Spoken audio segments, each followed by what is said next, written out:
జిల్లా Jeedimetla pipe line road link road మార్గాన్ని స్థానికులు వ్యతిరేకిస్తున్నారు. ఎలివేటెడ్ బ్రిడ్జ్ వద్దని నెల రోజులుగా నిరాహార దీక్ష చేస్తున్న అధికారులు ఏమాత్రం పట్టించుకోవడం లేదని వాపోతున్నారు. పైగా టెంట్ తీసి దీక్ష విరమించాలని బెదిరింపులకు పాల్పడుతున్నారని అన్నారు. గ్రౌండ్ లెవెల్ బ్రిడ్జి నిర్మించాలని పదే పదే అడుగుతున్నా జీహెచ్ఎంసీ అధికారులు పట్టించుకోవడం లేదని వారు వాపోయారు. అలాగే స్కైవే నిర్మించడం వల్ల తమకు అన్ని విధాలుగా ఇబ్బందులు తలెత్తుతాయని అధికారులకు ఎన్నిసార్లు మొరపెట్టుకున్నా పట్టించుకోవడం లేదని వాపోతున్నారు.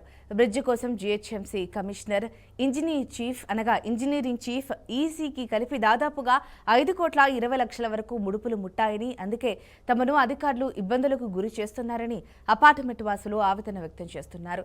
ఎలివేటెడ్ ఫ్లైఓవర్ వేయటం వల్ల తమకు చాలా ఇబ్బందిగా ఉంటుందని కూడా అంటున్నారు. ఈ సమస్యపై ప్రభుత్వం స్పందించి తమకు న్యాయం చేయాలని కోరుతున్నారు. ఈ అంశంపై కాలనీ వాసులు హైకోర్టును ఆశ్రయించడంతో విచారణను ఈ నెల 23కి వాయిదా వేసింది. Jeedimetla pipe line road link road మార్గాన్ని స్థానికులు వ్యతిరేకిస్తున్నారు. ఎలివేటెడ్ బ్రిడ్జి వద్దని నెల రోజులుగా నిరాహార దీక్ష చేస్తున్న అధికారులు ఏమాత్రం పట్టించుకోవడం లేదని వాపోతున్నారు. పైగా టెంట్ తీసి దీక్ష విరమించాలని బెదిరింపులకు పాల్పడుతున్నారని అన్నారు. గ్రౌండ్ లెవెల్ బ్రిడ్జి నిర్మించాలని పదే పదే అడుగుతున్నా జీహెచ్ఎంసీ అధికారులు పట్టించుకోవడం లేదని ఆరోపిస్తున్నారు. స్కైవే నిర్మించడం వల్ల తమకు అన్ని విధాలుగా ఇబ్బందులు తలెత్తుతాయని అధికారులకు ఎన్నిసార్లు మొరపెట్టుకున్నా పట్టించుకోవడం లేదని వాపోతున్నారు.